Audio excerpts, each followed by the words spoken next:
¿Sabían que la depresión es la primera causa de discapacidad en el mundo? En este capítulo de Hipnotizados hablaremos sobre qué es realmente la depresión, qué podemos hacer para salir del pozo y cómo podemos prevenirla.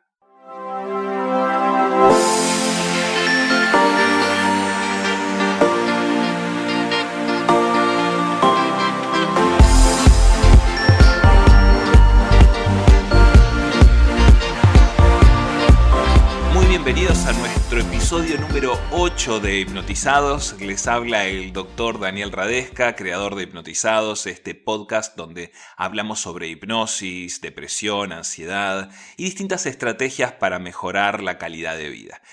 Muchísimas gracias por todos los mensajes que recibimos en la última semana, principalmente por las felicitaciones, por haber pasado los primeros, las 1000 descargas. Bueno, ya vamos como 1700, fue realmente algo que me impactó y mucho. Hemos tenido excelentes mensajes, comentarios, felicitaciones, tanto en hipnotizados_ok en nuestro Instagram, que si quieren nos pueden seguir, enviar mensajes directamente, hacernos preguntas, como también a través de hipnotizados.com/contacto, donde muchas veces ahí sí se explayan un poco más, nos cuentan sobre sus casos, nos intentan compartir parte de su experiencia y bueno, y obviamente nos hacen llegar el agradecimiento y que estamos más que agradecidos con ustedes por escucharnos, por elegirnos, por agregarnos a su biblioteca de Spotify y bueno, mes a mes ir de a poquito creando esta comunidad de hipnotizados que cada vez se hace más grande y que nos hacen llegar todas estas buenas vibras, estas energías para hacernos sentir que bueno, vale la pena, que les aporta valor y de esto se trata. Hoy, como ustedes escucharon, vamos a hablar sobre la depresión. Entender qué es la depresión, por qué la depresión es tan importante hoy en día, más porque muchas veces lo vemos como las consecuencias de la depresión, como el suicidio, realmente el impacto que tiene, y más allá del suicidio en sí, el impacto que tiene profundo dentro de las personas y cuán común es en la vida de todos nosotros encontrar a alguien o escuchar de alguien que cursó por una depresión y que no lo dijo y que de alguna forma se le hizo difícil. ¿Qué podemos hacer para ayudar a esa persona? ¿Cómo es vivir una depresión para aquel que no la vivió? Y cómo de alguna forma podemos mejorar de alguna manera el acercamiento hacia estas personas y ayudarlos, tirarle una soga, ayudarlos de alguna manera. Entendamos qué es la depresión, porque para entender esto necesitamos situarnos desde un punto de vista de un significado, de qué es la depresión para las personas. La depresión para nosotros los médicos, para los psiquiatras, de alguna manera es muy claro el concepto de lo que es la depresión. La depresión es un trastorno emocional que muchas veces causa un sentimiento de tristeza constante y una pérdida de interés a la hora de realizar diferentes tipos de actividades. Muchas veces es conocida como trastorno depresivo mayor o depresión clínica. Sin embargo, más allá de un título como depresión propiamente dicho y que hay distintos tipos y que no vamos a entrar en esos elementos ahora, en este momento, es un problema que afecta los pensamientos, los sentimientos y el comportamiento. Hay un dicho que dice que según nosotros pensamos, sentimos y por lo tanto nos comportamos. Por lo tanto, cuando nuestros pensamientos están alterados, lo que sentimos se siente de manera muy diferente y por lo tanto se ve directamente reflejado en lo que hacemos. Puede causar un conjunto de síntomas, problemas que realmente superan solamente lo psicológico, se transforman en problemas físicos y emocionales. Así que más allá de una tristeza pasajera, la depresión no es una cuestión de una debilidad, ¿no? Y realmente cuando se instala requiere atención clínica para que la persona pueda recuperarse. Así que si bien la depresión puede producirse únicamente una vez en la vida, y que hay veces ocurre sin ningún problema, simplemente sucede, muchas veces esto se repite a lo largo del tiempo. ¿Por qué? Porque vamos a entender que la depresión no es algo que es producto de algo. No es que simplemente me sucedió algo y porque eso me sucedió, entonces estoy deprimido. La depresión es multicausal. Tiene muchas causas que hacen que de alguna forma desemboquen en un proceso depresivo.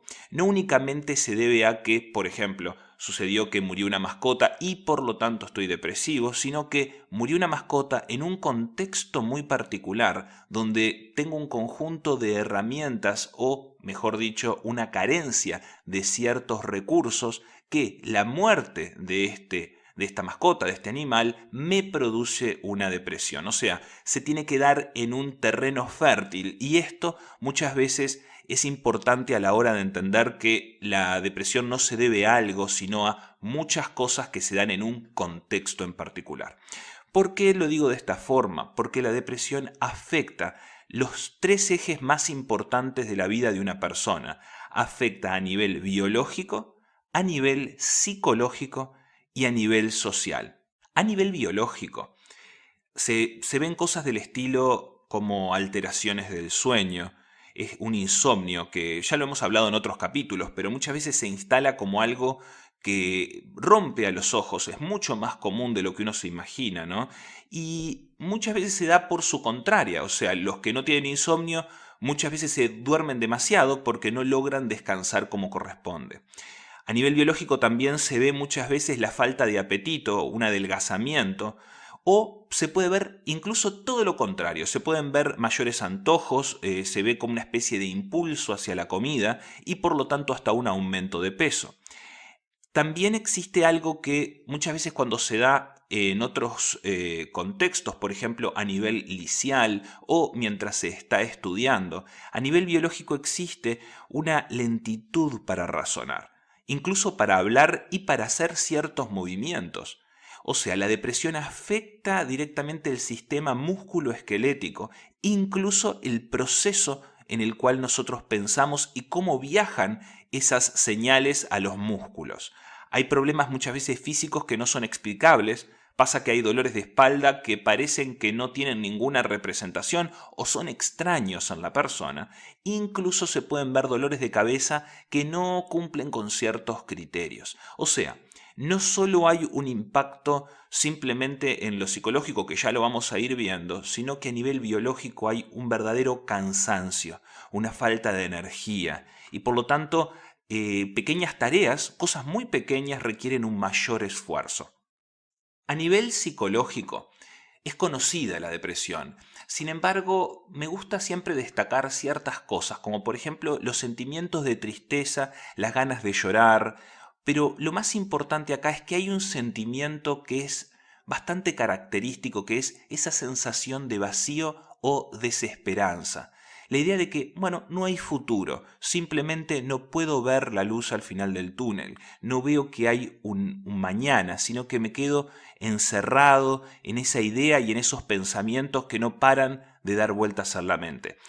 En muchas ocasiones existe una especie como de arrebatos de enojo, de una impulsividad, incluso una frustración que se encuentra aumentada, incluso con temas de muy poca importancia, pero parece que estamos más como sensibles cuando estamos deprimidos y que por lo tanto cualquier cosa nos dispara esa térmica, nos hace saltar esa térmica. Hay una pérdida del interés o el placer por muchas actividades habituales, muchas veces las relaciones sexuales se encuentran muy deprimidas. Incluso cosas que antes nos generaban placer, como los pasatiempos o los deportes, pasan como a un segundo plano. Hay elementos de ansiedad, agitación, inquietud, sentimientos de culpa y de sentirse inútil. Muchas veces las personas se fijan tanto en el pasado que se pasan autorreprochando decisiones que tomaron.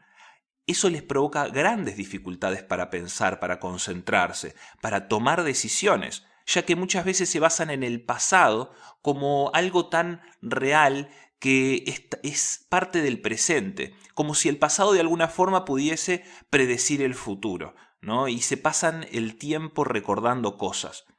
Estos pensamientos frecuentes o recurrentes se ven mezclados muchas veces con pensamientos de muerte.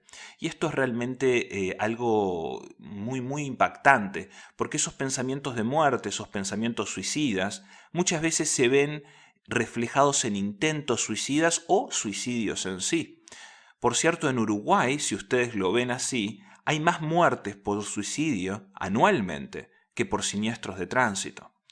Y esto es un tema que hay que abordarlo, ustedes lo han visto cada vez más, o actualmente en las noticias se ve este tema y por lo tanto, cuanto más lo hablemos, más vamos a permitirnos de alguna forma comunicar lo que sentimos y por lo tanto pedir ayuda cuando es necesario.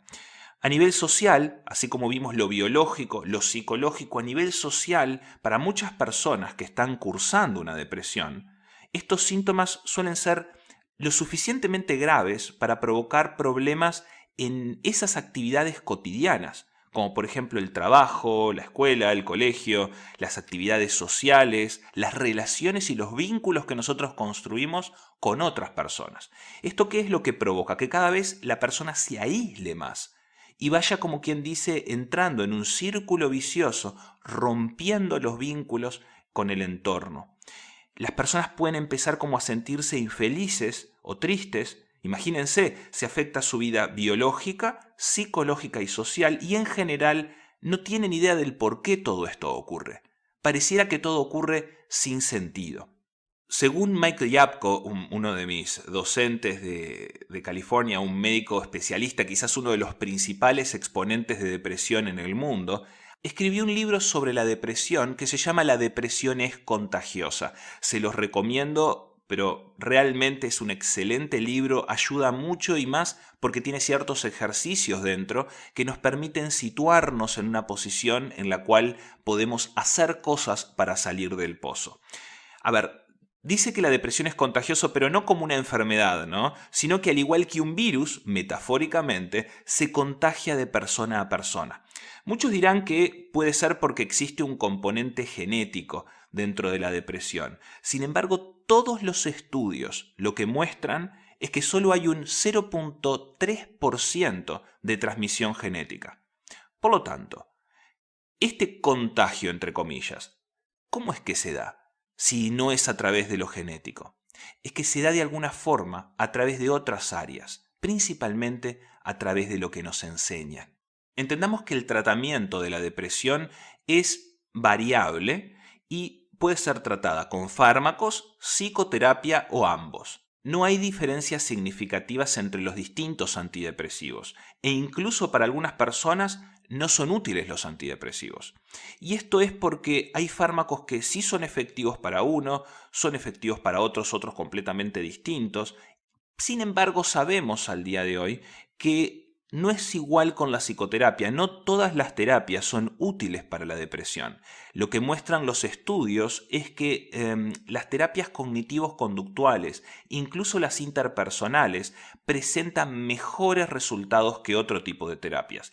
Actualmente, cuando trabajo con depresión, combino la parte de hipnosis clínica dentro del proceso interpersonal de terapias breves para conseguir resultados efectivos a corto plazo y sentir esa sensación de satisfacción y como que de alguna manera vamos progresando a lo largo de toda esta búsqueda. Entonces siempre se combinan terapias cognitivo-conductuales, interpersonales, para conseguir los mejores resultados de acuerdo a cómo es ese traje a medida que mejor se adecua con esa persona y por lo tanto le permite conseguir los resultados que la persona está buscando.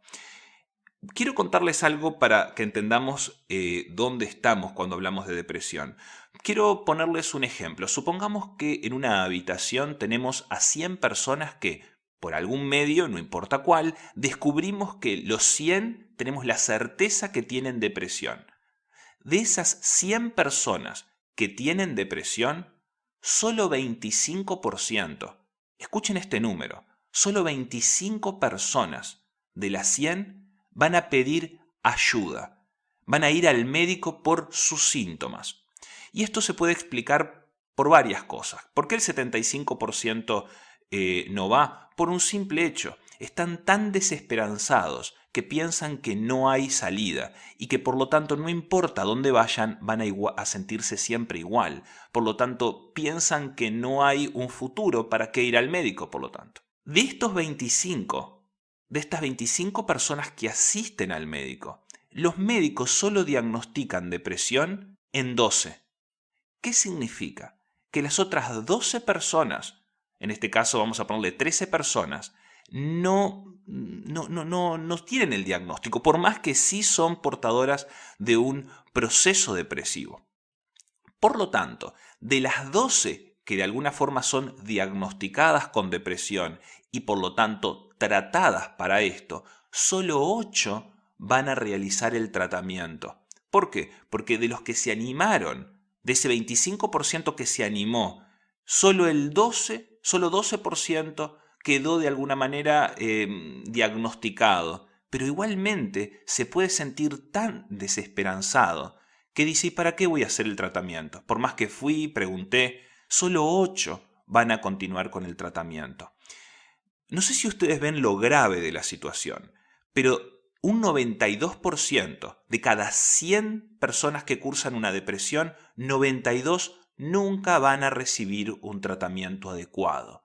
Esto significa que año tras año se van acumulando personas que están padeciendo depresión, subdiagnosticadas, y no solo subdiagnosticadas, sino sin tratamiento, y esto se va propagando como un reguero de pólvora, de ahí que es contagiosa. ¿Cuáles son esas cosas que se empiezan a contagiar?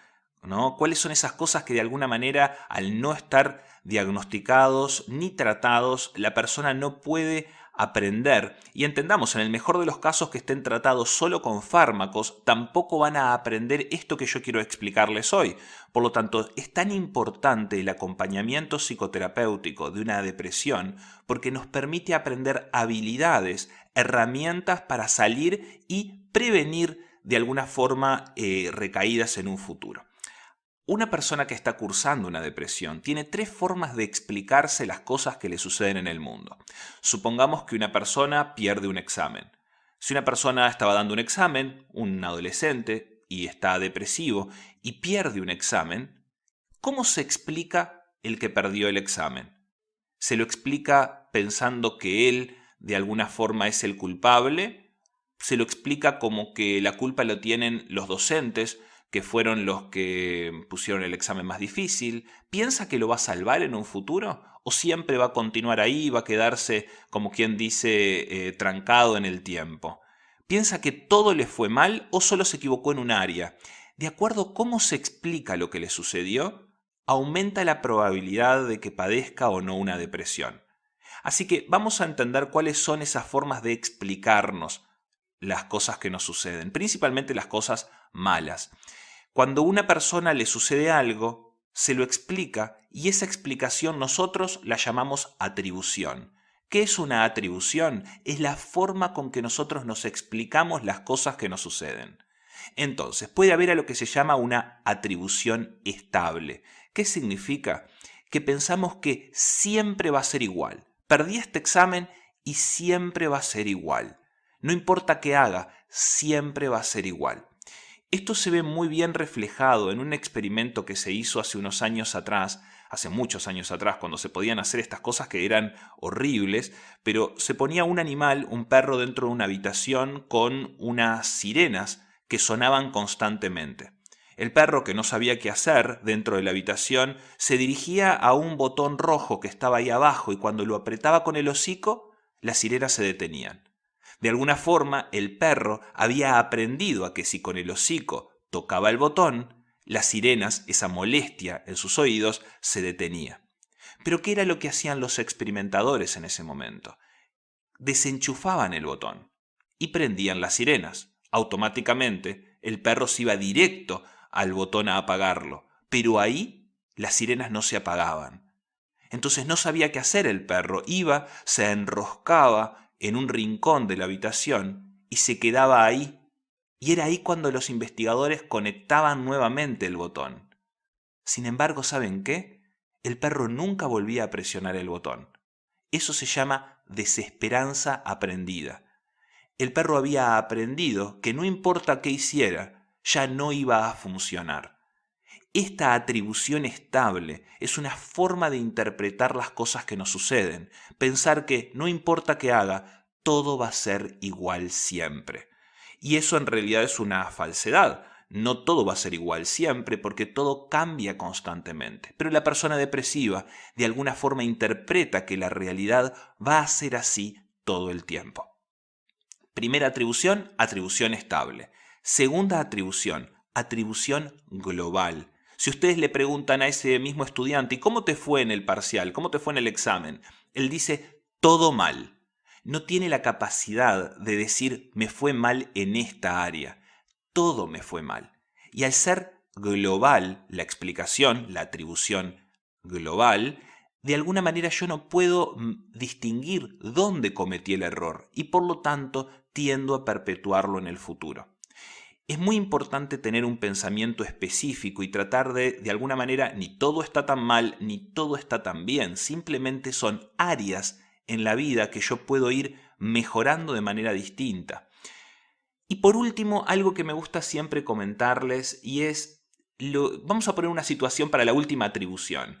Imagínense que ustedes se encuentran con un amigo, ¿no? Se organizan para cenar con ese amigo y durante toda la noche ustedes notan como que su amigo está un poco como distante, ¿no? ¿Cómo ustedes interpretan el comportamiento ese distante del amigo? ¿Cómo se explican esto? Y esto es muy importante. No significa que, no importa que hayan contestado, lo importante es esto. Si lo interpretan como que de alguna forma ustedes le hicieron algo a su amigo, ahí estaríamos entrando en lo que se llama atribución interna. Me explico que lo que a otro o otra cosa sucede, cualquier cosa que sucede afuera mío, se debe a algo mío. Es que mi amigo está enojado conmigo. Puede ser que sea que esté enojado contigo. Sin embargo, puede ser que él ese día está distraído, ese día tiene muchos problemas del trabajo. Hay muchas explicaciones. Sin embargo, cuando yo me atribuyo la consecuencia a mí mismo, atribución interna, de alguna forma intento como culpabilizarme, victimizarme de lo que me sucede y por lo tanto también entro en ese círculo vicioso. Así que resumamos. Atribución estable, la desesperanza aprendida, eso de que no importa qué, siempre va a ser igual en el futuro, cosa que es falsa. Atribución global, todo está mal, ¿no? Ni todo está mal ni todo está bien, hay cosas en las cuales sí podemos hacer y otras que no podemos controlar.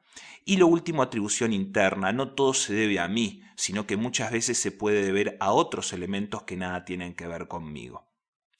Así que por último me gustaría dejarles algo.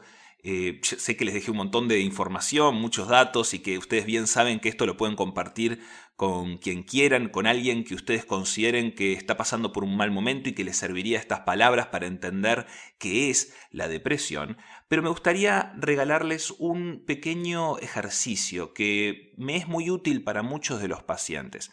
Los pacientes que tienen de alguna forma estos tres tipos de atribuciones no pueden ver el futuro. Se pasan dándole vueltas, rumiando, masticando el pasado. Entonces, ¿qué es lo que los quiero invitar? ¿Qué pasaría si todos los días antes de acostar agarraras un post-it o un papelito nomás y anotaras una actividad que vos quieras hacer mañana? La anotas y la pegás en la parte de atrás de la puerta de tu cuarto.